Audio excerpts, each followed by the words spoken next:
Hello everyone, कैसे आप लोग। Welcome to the official channel मेरे वाले notes. In today session we are going to discuss about engineering material GATE previous year solution. और ये part number आपका 5th हो जाएगा। इससे पहले आपका 4th लेक्चर आ गया है on engineering material GATE previous year solution.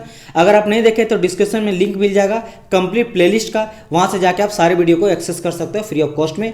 और ये काफ़ी इंपॉर्टेंट सीरीज हो जाएगा बिकॉज आने वाले गेट एग्जामिनेशन के लिए काफ़ी हेल्पफुल करेगा। चलिए आज के क्लास को हम लोग स्टार्ट करते हैं। आज का फर्स्ट क्वेश्चन आपसे बोला गया है match the heat treatment process. Group A में दिया गया आपको हीट ट्रीटमेंट प्रोसेस और ग्रुप बी में आपको दिया गया है मीडियम कार्बन स्टील का प्रॉपर्टीज, जो आपको यहाँ पे दिया गया, राइट। आपको सीक्वेंस में सेट करना। तो चलिए वन बाय वन करके डिस्कस करते हैं। हम लोग सबसे पहले हीट ट्रीटमेंट प्रोसेस करते क्यों हैं, ताकि मैकेनिकल प्रॉपर्टी को इन्हांस कर सके, राइट। अब देखो वन बाय वन जैसे बताया गया यहाँ पे टेम्परिंग का, इससे पहले वाले क्लास में भी मैं आपको हीट ट्रीटमेंट प्रोसेस जैसे टेम्परिंग, क्वेंचिंग, एनलिंग सब चीज़ के बारे में बता दिया हूँ। बट हम लोग यहाँ पे और एक बार डिस्कस में आपको कर दूंगा। टेम्परिंग करते क्यों है, अधिकतर मैंने कहा था आपको आफ्टर हार्डनेस, जब हम लोग हार्डनेस यानी हार्डनिंग एक प्रोसेस होता है हीट ट्रीटमेंट प्रोसेस, जब भी हम लोग हार्डनिंग करते हैं, ठीक है, हार्डनिंग, तो आफ्टर हार्डनिंग बेटर रहेगा, आफ्टर हार्डनिंग लिखना। जब भी हम लोग हार्डनिंग करते हैं तो हार्डनिंग के चलते मेरा मटेरियल पे रेसिडुअल स्ट्रेस जनरेट हो जाता है। अब उस स्ट्रेस को रिलीज करने के लिए, हटाने के लिए हम लोग टेम्परिंग करते हैं, फिर से उसको हीट करते हैं हाई टेम्परेचर में, ठीक है, below the melting point, and then उसको कूल करते हैं एयर में, ताकि उसका रेसिडुअल स्ट्रेस जो है वो मेरा कम हो जाए। बात समझ में आया कि नहीं। तो एक चीज तो पता चल गया कि सर इसको करते कब है, आफ्टर हार्डनिंग प्रोसेस के बाद हम लोग करते हैं, ताकि रेसिडुअल स्ट्रेस को हटा दिया जाए। सेकंड मैंने कहा इस प्रोसेस में हम लोग किसको हीट करते हैं, इसमें करते हैं आयरन बेस्ड एलॉय को। किसको करते हैं, आयरन बेस्ड एलॉय, ठीक है, आयरन बेस्ड एलॉय। जैसे आप बोलेंगे एग्जांपल में, सर एग्जांपल में आप स्टील ले लो, because you know that steel एक एलॉय होता है। किसका किसका, आयरन प्लस कार्बन का। तो स्टील भी एक तरह से क्या है, एक एलॉय है। यानी कि स्टील को भी हम लोग, स्टील से भी जो हार्डनिंग करते हैं हम लोग, उससे जो स्ट्रेस आपका जनरेट हो जाता है रेसिडुअल स्ट्रेस, उसको हटाने के लिए हार्डनिंग के बाद हम लोग करते हैं टेम्परिंग, ताकि उससे रेसिडुअल स्ट्रेस को हटा दिया जाए। अच्छा करते क्या, प्रोसेस क्या सर वो मुझे बता दीजिए। देखो इसमें हम लोग नॉर्मली क्या करते हैं, सबसे पहले जो भी मेरा वर्कपीस रहता है, वर्कपीस को हम लोग हीटिंग करते हैं, गर्म करते हैं, ठीक है, हीट करते हैं at A high temperature. Eight क्या करते हैं, हाई टेम्परेचर में, ठीक है, हाई टेम्परेचर में उसको सबसे पहले गर्म किया जाता है। उसके बाद इसको हम लोग कूल करते हैं। क्या करते हैं, देन हम लोग कूल करते हैं। एंड कूल कहाँ पे करते हैं, ये चीज़ इंपॉर्टेंट है, एयर में करते हैं। इस चीज़ का ध्यान रखना, हम लोग हवा में उसको ठंडा करते हैं। बट और एक चीज़ यहाँ पे आपको ध्यान रखना है, हाई टेम्परेचर में हम लोग हीट करते हैं, बट ये बिलो मेल्टिंग टेम्परेचर रहता है। ये क्या रहेगा, बिलो मेल्टिंग पॉइंट। यानी कि जो हम लोग टेम्परेचर देंगे वर्कपीस का, मेल्टिंग पॉइंट से बिलो में हाई टेम्परेचर में उसको हीट करते हैं, देन एयर में उसको ठंडा करते हैं। इससे होता क्या है, इससे ये चीज़ होता है, बेनिफिट मुझे मिलता है कि जो भी मेरा मटेरियल निकलेगा उसका जो आपका ब्रिटलनेस है, ठीक है, ब्रिटलनेस है वो काफ़ी मेरा कम हो जाता है, ब्रिटलनेस मेरा घट जाता है, डिक्रीज कर जाता है। इसके अलावा मेरा हार्डनेस जो है, हार्डनेस वो भी मेरा क्या हो जाता है, डिक्रीज कर जाता है। इसके अलावा इंटरनल स्ट्रेस जो है, ठीक है, क्या बात कर रहे हैं हम लोग, इंटरनल स्ट्रेस, ये भी मेरा क्या हो जाता है, रिलीज हो जाता है, यानी कि कम हो जाता है, जैसे मैंने कहा, राइट। लेकिन इंपॉर्टेंट याद रखना कि इससे मेरा टफनेस इंक्रीज हो जाता है, टफनेस इंक्रीज होता है। टफनेस क्या हो जाता है, जो आपका शॉक एब्जॉर्बिंग कैपेसिटी हो जाता है। यानी कि जब भी, सिंपल समझ लो कि जब भी हम लोग किसी चीज़ में सडन लोड लगाते हैं, जब वो सडन लोड को झेल नहीं पाता, उसको बोलते हैं टफनेस। जैसे कांच मेरा टफ होता है, ठीक है, बात समझे, कांच, क्योंकि आप देखोगे कांच को अगर ऊपर से फेंकोगे फिर पत्थर से मारोगे, कांच टूट जाता है। क्यों, बिकॉज जो टफ होता है वो सडन लोड को झेल नहीं पाता है। तो toughness is a type of property. जब क्या होता है, फेलियर होने से पहले या फिर शॉक लोड के चलते जो फेल हो जाता है, उससे पहले कितना वो एनर्जी को ऑब्जर्व करके रखता है। तो टफनेस इसका इंक्रीज हो जाता है, ज़्यादा वो टफ हो जाता है, क्योंकि यहाँ ब्रिटलनेस घट गया, हार्डनेस घट गया, तो टफर हो जाता है वो चीज़। ये चीज़ ध्यान रखना। तो यहाँ पे अगर आप ध्यान देखो टेम्परिंग का, अब हम लोग देखते हैं।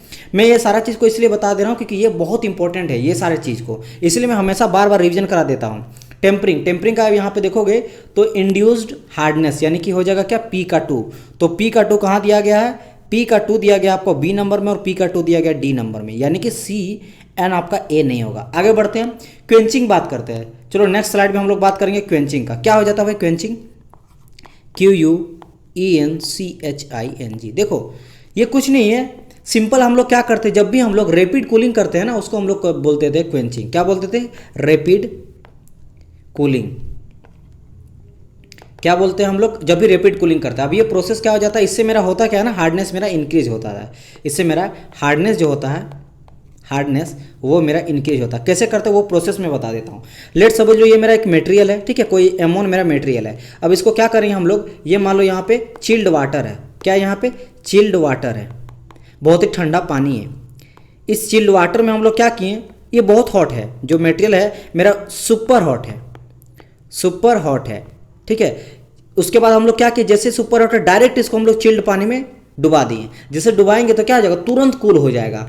तुरंत कूल होने के चलते क्या हो जाता है, इसमें रेसिडुअल स्ट्रेस वगैरह आ जाता है, हार्डनेस बहुत ज़्यादा बढ़ जाता है। तो ये बेसिकली कहा जाता है रैपिड कूलिंग। इसी प्रोसेस को हम लोग शॉर्ट में बोलते हैं क्वेंचिंग। समझ आया कि नहीं, ये हो जाता है मेरा क्वेंचिंग। तो क्वेंचिंग से क्या देखिए मेरा हार्डनेस इंक्रीज हो जाता है। तो यहाँ पे हम लोग देख देते हैं क्वेंचिंग यानी पी का बताया गया कौन सा गया स्टेटमेंट। अगर हम लोग देखेंगे यहाँ पे तो आ जाएगा मेरा हार्डनेस यानी 3 नंबर ये चीज़, यानी कि क्यू का हो गया 3, तो क्यू का 3 कौन सा हो जाएगा आपका, बी भी हो सकता है, अभी भी डी हो सकता है, यानी अभी भी दोनों हो सकता है। आगे बढ़ते हैं एनेलिंग का बात करते हैं। भाई एनेलिंग ऑफ प्रोसेस क्या हो जाता है, एनेलिंग देख लेते हैं, ये सेकंड नंबर था। थर्ड नंबर बात करते हैं हम लोग एनेलिंग का। एनेलिंग भी एक तरह से मेरा हीट ट्रीटमेंट प्रोसेस हो जाता है। और एनेलिंग हम लोग करते क्यों हैं, एनेलिंग करते हैं ताकि मेरा जो मटेरियल का डक्टिलिटी है वो मेरा बढ़ जाए, ठीक है। क्या हो जाए, डक्टिलिटी मेरा इंक्रीज हो जाता है, इसके चलते हार्डनेस मेरा घट जाता है। हार्डनेस क्या हो जाता है मेरा रिड्यूस हो जाता है। इसमें भी हीट ट्रीटमेंट प्रोसेस होता है, हम लोग हीट करते हैं हाई टेम्परेचर में, देन इसको कूल करते हैं एयर में। और इससे फ़ायदा और एक चीज़ मेरा होता है कि मान लो इससे जो मेरा डक्टिलिटी बढ़ने लगता है, यानी कि डक्टिलिटी ज़्यादा हो जाता है, इसके चलते अगर हम लोग प्रेशर को कितने भी बढ़ा देंगे, उस मटेरियल में प्रेशर कितने भी इम्पैक्ट करा देंगे, वो जो है विदाउट क्रैकिंग वो झेल सकता है, ठीक है। क्या कर सकता है, विदाउट क्रैकिंग वो प्रेशर को झेल सकता है। बात समझ में आया, तो हायर प्रेशर को वो विथस्टैंड कर सकता है जब हम लोग एनेलिंग प्रोसेस कर देते हैं। It's a type of heat treatment process. तो इससे मेरा हार्डनेस बढ़ता है, डक्टिलिटी घटता है, राइट। ये चीज़ भी ध्यान में रखना है, ओके। तो हम लोग देख ले एनेलिंग का यहाँ पे क्या दिया गया है। तो अगर यहाँ पे हम लोग देखेंगे एनेलिंग का, तो यहाँ पे आ जाएगा सॉफ्टनेस, यानी डक्टिलिटी क्या हो जाता है, बढ़ता है, यानी कि सॉफ्ट हो जाता है। तो आ जाएगा मेरा 4th नंबर। तो आर का हो जाएगा मेरा 4, तो आर का हो जाएगा 4। इट मीन्स आर का 1 दिया गया डी में, यानी डी नहीं होगा आपका। कौन सा हो जाएगा correct answer, correct answer will be your B number, B हो जाएगा आपका करेक्ट आंसर। अब देखो चलो नॉर्मलाइजिंग भी देख लेते हैं। नॉर्मलाइजिंग क्या हो जाता है, देखो सिंपल, जो मेरा नॉर्मलाइजिंग हो जाता है, ठीक है। नॉर्मलाइजिंग नाम से क्या पता चला, नॉर्मलाइजिंग, नॉर्मल करते हैं, यानी कि उसके डक्टिलिटी को इंक्रीज कराने के लिए हम लोग क्या करते हैं, नॉर्मलाइजिंग करते हैं। इसको आप लिख सकते हो simple, use to make metal more ductile and in decrease the hardness, यानी कि यहाँ पे भी मेरा डक्टिलिटी जो है वो मेरा क्या हो जाता है, डक्टिलिटी मेरा घट जाता, सॉरी डक्टिलिटी मेरा बढ़ जाता है, ज़्यादा हो जाता है, और मेरा जो हार्डनेस है सेम वो मेरा क्या हो जाता है, घट जाता है। समझ आया कि नहीं। अच्छा यहाँ पे मैं हार्डनेस को इंक्रीज कर दिया, हार्डनेस मेरा डिक्रीज हो जाता है, ठीक है। यहाँ पे एनेलिंग में हार्डनेस डिक्रीज, इसमें भी हार्डनेस मेरा डिक्रीज हो जाता है। और दूसरा चीज़, इससे मेरा ग्रेन स्ट्रक्चर जो है मेरा मटेरियल का वो काफ़ी इंप्रूव हो जाता है। तो यहाँ पे जो मेरा ग्रेन्स है वो रिफॉर्म हो जाता है, ग्रेन मेरा रिफॉर्म, नया मेरा ग्रेन बनने लगता है, ठीक है। जैसे मैंने बताया था हॉट कूलिंग और आपका कोल्ड वर्किंग और हॉट वर्किंग, मैंने बताया था ना, एक बताया था आपको हॉट वर्किंग के बारे में, हॉट वर्किंग के बारे में, और एक मैंने बताया था कोल्ड वर्किंग के बारे में। हॉट वर्किंग क्या है, जब भी हम लोग मटेरियल को डिफॉर्म करते हैं under recrystallisation temperature, hot working हम लोग लेते हैं अबव द रिक्रिस्टलाइजेशन टेम्परेचर में डिफॉर्म करते हैं, और कोल्ड वर्किंग है बिलो द रिक्रिस्टलाइजेशन टेम्परेचर में उसको गर्म करते हैं। इसमें हम लोग हीट का यूज़ करते हैं, हीट का यूज़ करते हैं, जिसमें हम 2 रोलर लेते हैं और रोलर के बीच में मेटल को पास कराते हैं थर्मल स्ट्रेस दे के। उससे मेरा क्या हो जाता है, हॉट वर्किंग से मेरा मैकेनिकल प्रॉपर्टी इन्हांस हो जाता है। कोल्ड वर्किंग में हम लोग यही सेम रोलर लेते हैं, बट यहाँ पे हीट का यूज़ नहीं करते हैं। तो उससे मेरा जो रिक्रिस्टलाइजेशन टेम्परेचर मैंने बताया था कि स्टील का कितना होता है, स्टील का रिक्रिस्टलाइजेशन टेम्परेचर वो हो जाता है मेरा 400 से लेकर 700 के बीच में हो जाता है, यानी कि इसी के बीच में हम लोग, इसके ऊपर अगर हम लोग टेम्परेचर में करते हैं उसको बोलते हैं हॉट वर्किंग, इसको बिलो करेंगे तो बोलते हैं उसको हम लोग कोल्ड वर्किंग। तो ये रिक्रिस्टलाइजेशन टेम्परेचर होता है। और ये टेम्परेचर होता क्या है, ये बेसिकली ऐसा टेम्परेचर होता है जहाँ पे मेरा जो मटेरियल का कोई भी जो मटेरियल उसका क्रिस्टल जो स्ट्रक्चर हो जाता है वो रिफॉर्म होने लगता है, नया तरीका से शेप एंड साइज में वो चेंज हो जाता है। तो यहाँ पे हम लोग क्या देखेंगे, तो यहाँ पे क्या हो जाएगा नॉर्मलाइजिंग का, ये हो जाएगा मेरा स्ट्रेंथिंग एंड ग्रेन रिफॉर्मेंट, ठीक है। तो ये हो जाएगा एस का 1, यानी कि एस का 1 यानी कि आपका करेक्ट आंसर हो गया बी नंबर, राइट। थोड़ा सा ये बड़ा लगा बिकॉज यहाँ पे सारी चीज़ को समझाना काफ़ी इंपॉर्टेंट था, राइट। ओके, मूव करते हैं नेक्स्ट क्वेश्चन की ओर। क्वेश्चन नंबर आपको बोला गया 22 में, दी एटॉमिक पैकिंग फैक्टर, यानी कि APF आपसे पूछा गया of a material with body centred cubic structure, यानी BCC का आपको एटॉमिक पैकिंग फैक्टर आपसे पूछा गया। देखो एटॉमिक फैक्टर क्या हो जाता है मैं आपको बता देता हूँ, ठीक है। Atomic packing factor. वैसे आपसे फॉर्मूला नहीं पूछता है, फॉर्मूला पूछेगा कैसे निकाला जाता है वो आपसे नहीं पूछेगा, बट फिर भी जान लो, इसको शॉर्ट में हम लोग बोलते हैं APF। तो APF इक्वल टू आप डायरेक्ट बोल सकते हो कि भाई जितने भी आपका नंबर ऑफ एटम होगा या फिर नंबर ऑफ सेल होगा उसको हम लोग दिखाते हैं N एटम से, ये हो गया नंबर ऑफ एटम और नंबर ऑफ सेल, इनटू हो जाता है मेरा वॉल्यूम ऑफ ईच एटम यानी कि V of atom, volume of each atom divide में मेरा हो जाता है आपका जितने भी वॉल्यूम ऑफ यूनिट सेल है, एक यूनिट सेल का जितना वॉल्यूम होता है यानी कि वॉल्यूम ऑफ यूनिट सेल, ये हो जाता है मेरा एटॉमिक पैकिंग फैक्टर का फॉर्मूला।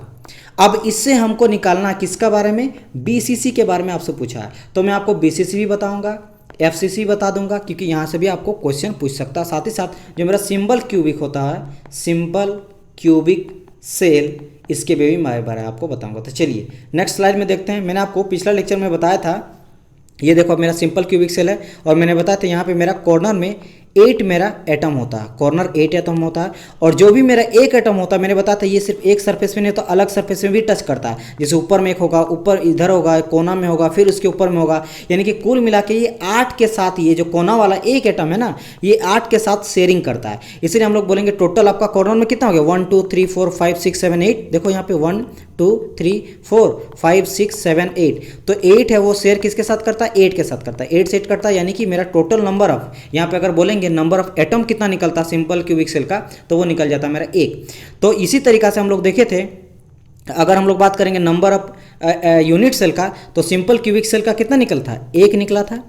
अगर हम लोग बात करेंगे फेस सेंटर क्यूबिक सेल का, तो नंबर ऑफ जो आपका यूनिट सेल है वो निकला था 4, मैं पिछले लेक्चर में बता दिया हूँ। और बॉडी सेंटर BCC में बात करेंगे तो उसका मेरा कितना निकला था, वो निकला था मेरा 2।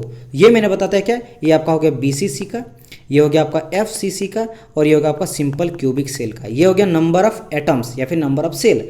लेकिन यहाँ पे आपसे बोला क्या गया है, एटॉमिक पैकिंग फैक्टर के बारे में BCC का, राइट, ये चीज़ बताया गया है। इसको मैं सबका बता देता हूँ। अगर सिंपल क्यूबिक सेल का आपको पूछे तो डायरेक्ट आपको आंसर देना है 0 पॉइंट हो जाता है आपका 52, 0.52 हो जाता है atomic packing factor of simple cubic cell. अगर आपको FCC का बोलेगा तो FCC का हो जाता है 0.74, राइट। एंड अगर आपको बोला जाए बॉडी सेंटर क्यूबिक सेल का BCC का, जो आपको पूछा गया, ये होता है 0.68। दूसरा फॉर्मूला भी कभी पूछा जा सकता है, इसका हो जाता है π/6 का वैल्यू हो जाता है 0.52। 74 जो होता है ये होता है √2 पाई डिवाइड बाई 6 से आ जाता है, एंड 0.68 आ जाता है √3 पाई डिवाइड बाई 8। यहाँ से आपको मिल जाएगा, यानी कि ये दोनों कहीं से भी दोनों में पूछ सकता है। अब ये निकालते कैसे, जैसे मैंने कहा फॉर्मूला, जो आपका एटॉमिक पैकिंग फैक्टर हो जाता है वो हो जाता है आपका नंबर ऑफ एटम सेल, ठीक है, इनटू हो जाता है मेरा वॉल्यूम ऑफ एटम हो जाता है, इनटू डिवाइड में हम लोग करते हैं जो भी वॉल्यूम ऑफ यूनिट सेल आ जाता है, ये हो जाता है मेरा फॉर्मूला। समझ आया कि नहीं, this one is your formula for the atomic packing factor. बाकी निकालते कैसे, यहाँ पे सिंपल दिया गया, देखो वही चीज़। यहाँ सबसे पहले क्या है, नंबर ऑफ एटम का बात किया गया, चूंकि BCC और मैंने BCC में कितना बताया, 2 होता है, देखो यहाँ पे 2 लिया गया है। देन यहाँ पे वॉल्यूम एक वॉल्यूम निकाला गया, तो वॉल्यूम है 4/3 पाई √3 ये निकाला, यानी कि वॉल्यूम अपन एटम निकाला है। और नीचे आपका क्या है, वॉल्यूम ऑफ यूनिट सेल। तो यूनिट सेल चूंकि ये मेरा क्या क्यूब होता है, और क्यूब में इस तरह का क्यूब मेरा होगा, ऑब्वियसली बात है, तो क्यूब में साइड क्या हो जाएगा, क्यूब है, आपको पता है स्क्वायर का, स्क्वायर क्या कहता है, साइड ये भी है, ये भी है, और चूंकि क्यूब है तो इसको भी अगर तीनों साइड हम लोग निकालेंगे तो ये भी ए और ए, तो वॉल्यूम मेरा क्या निकल जाएगा, A³ तो A³, तो इस तरीका से आपका निकल जाएगा। तो चूंकि यहाँ BCC के बारे में पूछा तो इसका करेक्ट आंसर क्या हो जाएगा, 0.68 will be your answer for this question. बात समझ में आया कि नहीं, तो ये चीज़ आप लोग को ध्यान में रखना है, इस सभी का आप लोग देख लीजिएगा। ये भी आपसे क्वेश्चन पूछा जाता है, ये चीज़ 1 4 और 2 आपसे सिंपल पूछेगा कि भाई नंबर ऑफ एटम या फिर number of unit cell of simple cubic cell, face centre cubic cell और बॉडी सेंटर क्यूबिक सेल। तो आपको ये भी याद रखना, ये भी इंपॉर्टेंट है आपका VVIA, एंड ये वाला तो है ही एटॉमिक पैकिंग फैक्टर। चलिए आगे बढ़ते हैं नेक्स्ट क्वेश्चन की ओर। नेक्स्ट क्वेश्चन आपसे पूछा गया है, in a binary system of A and B, a liquid of 20% of A, 80% of B is coexisting with the solid of 70% A and 30% B। coexist मतलब दो जो आपका सिस्टम है, दो जो आपका मटेरियल है वो एक साथ अगर कोएग्जिस्ट एक साथ रहता है, यानी सॉलिड और लिक्विड, जिसमें ये बताया गया फॉर द ओवरऑल कंपोजिशन, यानी कि अगर लिक्विड और सॉलिड में दोनों कंपोजिशन, कुछ का A रहेगा, कुछ लिक्विड रहेगा, कुछ सॉलिड रहेगा, तो बताया गया ओवरऑल कंपोजिशन हैविंग 40%, देन मेरा फ्रैक्शन ऑफ द सॉलिड क्या हो जाएगा, इसको आपको बताना है। इसको देखने से पहले या फिर बताने से पहले आपको फिगर समझना पड़ेगा बहुत अच्छी तरह से।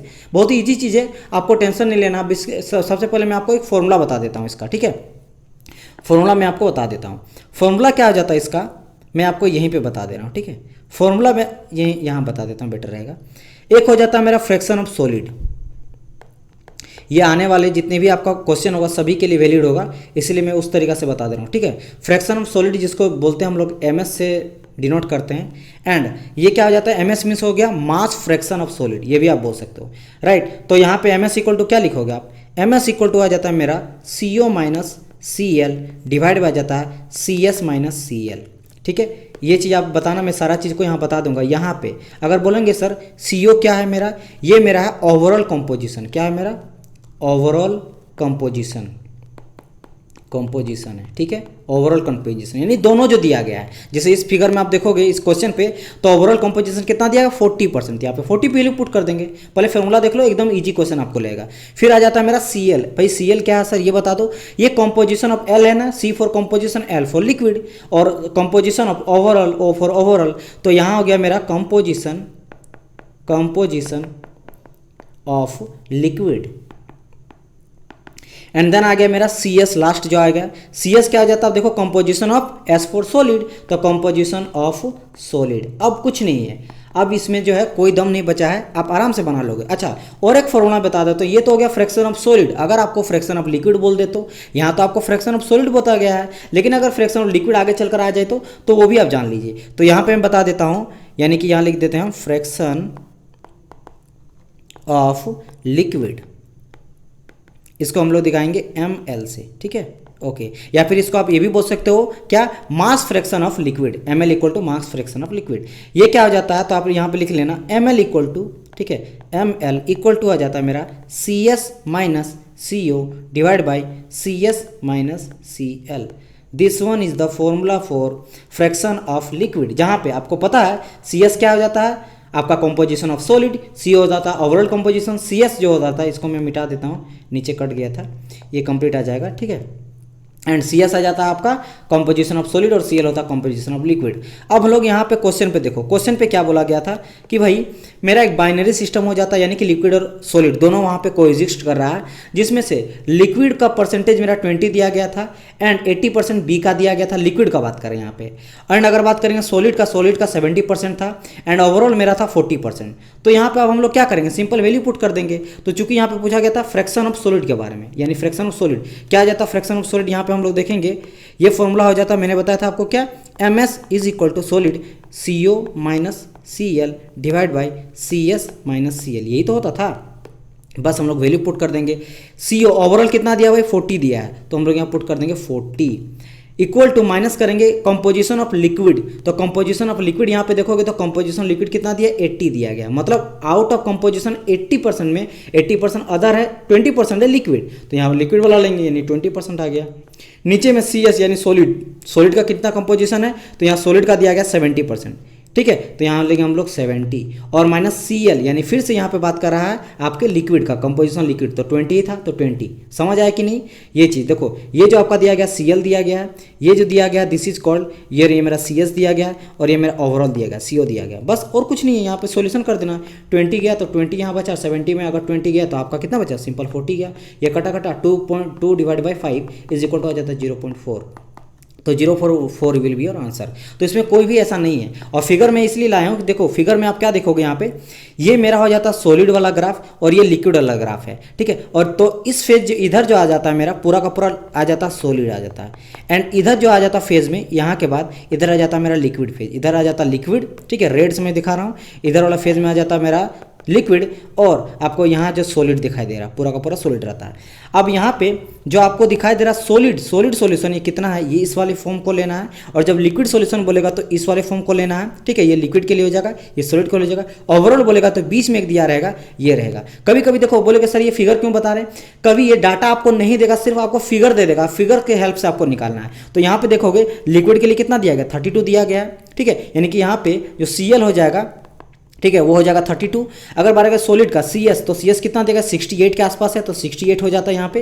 एंड ओवरऑल अगर बोला जाए यानी कि CO, तो यहाँ दिया गया कितना, x इक्वल टू 40 यानी 40। तो इस तरीके से भी आप आंसर निकाल सकते हो with the help of figure भी। तो समझ गए होंगे हम लोग, फिगर रहे या फिर न्यूमेरिकल रहे, आराम से बना सकते हैं बहुत ही ईजी तरीका से। चलिए मूव करते हैं नेक्स्ट क्वेश्चन की ओर। Question number 24। यहाँ पे एक टेस्ट का बात किया गया जो है जोमनी टेस्ट। ये किसके लिए यूज़ करते हैं? देखो ये हार्डनेबिलिटी को टेस्ट करने के लिए किसके लिए यूज़ करते हैं?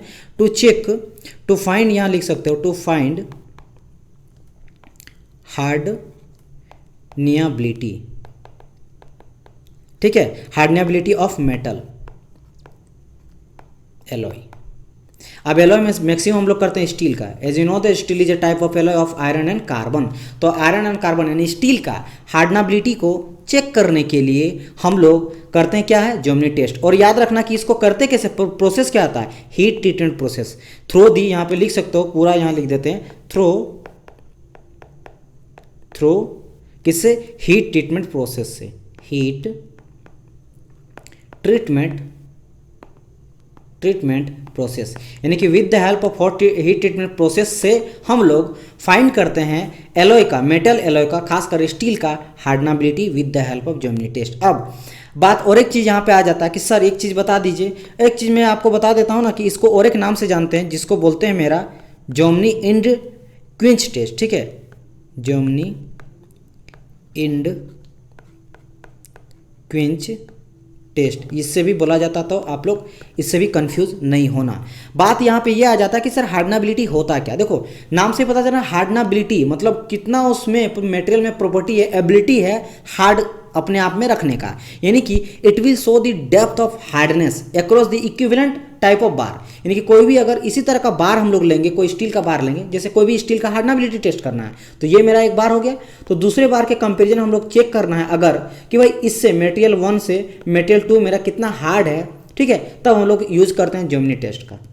समझ आए? तो यहाँ पे क्या हो जाएगा? हार्डनेबिलिटी यानी कि बी हो जाएगा इसका करेक्ट आंसर। सिंपल था मेरा। चलो आगे बढ़ते हैं क्वेश्चन नंबर 25 की ओर। 25 में आपसे क्या बोला गया? फिर से एक फिगर वाला क्वेश्चन है और ये सारे जितने भी आपका फिगर टाइप रहेगा वो काफ़ी इंपॉर्टेंट हो जाता है। यहाँ पे बोला गया in a phase diagram shown in figure 4 sample of the same composition are heated to a temperature mark by ABCD। यानी कि एक ही तरह का मेरा सैंपल लिया गया है जिसका कंपोजिशन मेरा सेम है, राइट। मान लो स्टील ले लो तो उसमें आयरन कार्बन का कंपोजिशन सेम है, उसी को बार बार अलग अलग जगहों पे, जैसे एक जगह यहाँ पे ए दिया गया मैंने इस टाइम पे पीरियड में, जिस जब टेम्परेचर कितना 450 से लेकर 500 के बीच में है तब इसको हीट किया जा रहा है, ठीक है, जिसमें कंपोजिशन मेरा देखो सेम दिया गया है। फिर इसी तरह मेरा बी में यानी कि उस टेम्परेचर बढ़ा दिए, फिर बढ़ा दिए, ए हो गया, बी हो गया, फिर सी यहाँ पे कर रहे हैं यानी 600 डिग्री सेल्सियस में अगर हीट कर रहे हैं और 600 से ज़्यादा कर दिए। तो यहाँ पे आपको बताना है कि इस फेज डायग्राम में देखो आपको क्वेश्चन क्या बोला गया है, in which temperature a sample get solutionise with the faster, मैंने सबसे ज़्यादा जो मेरा फास्टर रेट से सॉल्यूशन होगा आपस में मिक्स होगा वो किस फेज में होगा? ए में होगा, बी में होगा, सी में होगा, डी में होगा। बहुत कोई तो ये दिमाग लगा लेंगे कि सर यहाँ पे चूंकि हाइयर टेम्परेचर है डी, मतलब 600 और 650 के बीच में आपका डी है जो मैक्सिमम टेम्परेचर है, तो D will be the correct answer. But this is not the condition, because यहाँ पे कंपोजिशन पे डिपेंड करता है हम लोग कंपोजिशन क्या लगा रहे हैं। देखो यहाँ पे कंपोजिशन का ये है, फिर ये है, फिर धीरे धीरे बढ़ घट रहा है, ठीक है, तो इस चीज़ का भी ध्यान में रखना। चलो तो अब इसको हम लोग सॉल्यूशन समझते हैं। देखो मैं इसको बहुत ही मेहनत से लाया हूँ उस फोटो को, देखो एडिट करके। ये जो आपका फेज है इसको हम लोग बोलते हैं सोल्वस और इस वाले फेज को हम लोग बोलते हैं लिक्विड, ठीक है, यानी कि ये सॉलिडस रहता है, ये आपका सोल्वस रहता है। यानी कि जब मेरा सोल्वस क्या हो जाता है, जब मेरा लिक्विड और सॉलिड के बीच में रहता है, दैट इज कॉल्ड योर सोल्वस। अब बात आता है कि सर इसमें आपका करेक्ट आंसर क्या हो जाएगा। देखो पहली बात, इसमें जो आपको टर्म पूछा गया है, ठीक है, तो देखो यहाँ पे मैं बता देता हूँ आप लोग को, इस फिगर में ध्यान से देखना, सॉल्यूशन हीट ट्रीटमेंट यहाँ पे मैं बता देता हूँ, ठीक है, क्या लिख रहा हूँ यहाँ पे, सॉल्यूशन हीट ट्रीटमेंट। तो सॉल्यूशन हीट ट्रीटमेंट के अकॉर्डिंग अगर हम लोग देखेंगे, जो एलॉय होता है, ठीक है, किसी भी तरह का एलॉय होता है, उसको जब हम लोग हीट करते हैं at a temperature between solvus and solidus, ठीक है, सोलिडस और सोल्वेस के बीच में जब भी हम लोग हीट करते हैं टेम्परेचर, तो वो एक यूनिफॉर्म सॉलिड सॉल्यूशन स्ट्रक्चर देता है। हम क्या बोले कि जब भी हम लोग एक स्ट्रक्चर लेते हैं, ठीक है, जब भी हम लोग एनी एलॉय को यहाँ पर लिख देते हैं, एनी एलॉय को हम लोग हीट करते हैं बिटवीन किसके बीच में, बिटवीन हम लोग करते हैं सोल्वस एंड सोलिडस, देन उससे मेरा मिलता क्या है, उससे हमको जो एक सॉल्यूशन मिल जाता है, वो मुझे सॉल्यूशन किस टाइप का मिलता है, सॉलिड सॉल्यूशन मिलता है, वो भी यूनिफॉर्म टाइप का, यूनिफॉर्म सॉलिड सॉल्यूशन स्ट्रक्चर मिलता है, स्ट्रक्चर यहाँ पे मिलता है। अब यहाँ पे आ जाता है अगर सबसे इंपॉर्टेंट चीज़ कि भाई सोलवस क्या हो जाता है। सोलवस बेसिकली एक लाइन होता है, ये लाइन होता है between alpha solidus and alpha plus beta के बीच में एक मेरा लाइन होता है, इस चीज़ को ध्यान रखना। अगर आपको बोला जाए कि यहाँ पे जो आपका सोलिडस है वो किसकी किसमें आपका लाइन है, तो ये जो लाइन हो जाता है आपका alpha and alpha plus liquid के बीच का लाइन हो जाता है। ये आप देख रहे हो, इसके बीच का लाइन हो जाता है, इसके बीच का लाइन हो जाता है। अगर हम लोग यहाँ पे बात करेंगे सोलवस का, तो ये अल्फा और अल्फा प्लस बीटा के बीच का लाइन हो जाता है। तो इन दोनों के बीच में जब भी कोई चीज़ को हम लोग इसके बीच में हम लोग गर्म करते हैं, यानी कि इस फेज़ का हम बात कर रहे हैं, इस फेज़ का बात कर रहे हैं, यहाँ पे जब भी हम लोग कोई चीज़ को गर्म करते हैं तभी जाके मुझे यूनिफॉर्म रेट से सॉलिड सॉल्यूशन स्ट्रक्चर मिलता है। और उसी चीज़ का यहाँ पे बात किया गया था जो कि सोल्यूशनाइजेशन का बात किया गया था। ये जो मेरा सोल्यूशनाइजेशन है इसका मतलब ही होता है, मैंने जो बताया था आपको, सॉल्यूशन हीट ट्रीटमेंट। बात समझ में आया? जिस तरह आपका आयरन कार्बन डायग्राम में हम लोग करते हैं हीट ट्रीटमेंट प्रोसेस, ठीक है, तो ये भी मेरा हीट ट्रीटमेंट प्रोसेस है। लेकिन जब भी हम लोग सोल्यूशनाइज ट्रीटमेंट करते हैं तो वो हम लोग करते हैं किसके बीच में, वो करते हैं मेरा सोलिडस और सोलवस के बीच में। तो इन दोनों के बीच में आपको एक ही चीज़ देखने को मिलेगा, वो क्या है आपका सी, यानी करेक्ट आंसर यहाँ पे क्या होगा सी। यानी कि जब हम लोग यहाँ पे सी पे यानी कि सी पॉइंट पे हीट करेंगे तभी मुझे सॉल्यूशन हीट ट्रीटमेंट एक मेरा फास्टर रेट से होगा और काफ़ी एक यूनिफॉर्म तरह का सॉलिड सॉल्यूशन स्ट्रक्चर मुझे प्रोड्यूस होगा। समझ गए होंगे? चलो, तो ये मेरा हो गया आज का क्लास। आई होप सो आज का क्लास आपको पसंद आया होगा। मैं each one and every question को बहुत ही इजी तरीका से आप लोग को सॉल्यूशन लाता हूं ताकि आप लोग कभी भी भूलो ना और एग्जाम में आप अच्छी तरह से क्वालिफाई कर सको। अगर आपको अच्छा लगा लाइक कीजिएगा सेशन को प्लीज़, एंड अगर फर्स्ट टाइम चैनल को विजिट किए हैं तो चैनल को सब्सक्राइब कर लीजिएगा। बिकॉज आने वाले गेट एग्जामिनेशन को लेकर हम लोग कंप्लीट यहाँ पे फ्री सेशन लाने वाले। टोटल आपको एमसीक्यू मिलेगा, टोटल मैं प्रोडक्शन आपको कराऊंगा, मटेरियल साइंस एंड प्रोडक्शन में आपको लूंगा, राइट। एंड इसके अलावा हमारे टेलीग्राम ग्रुप को ज्वाइन कर सकते हैं जहाँ से आपको पीडीएफ भी मिल सकता है एंड वीडियो जो भी अपलोड किया जाएगा उसको नोटिफिकेशन आपको मिल जाएगा। मिलते हैं नेक्स्ट पार्ट के लिए, तब तक के लिए good bye and God bless you all.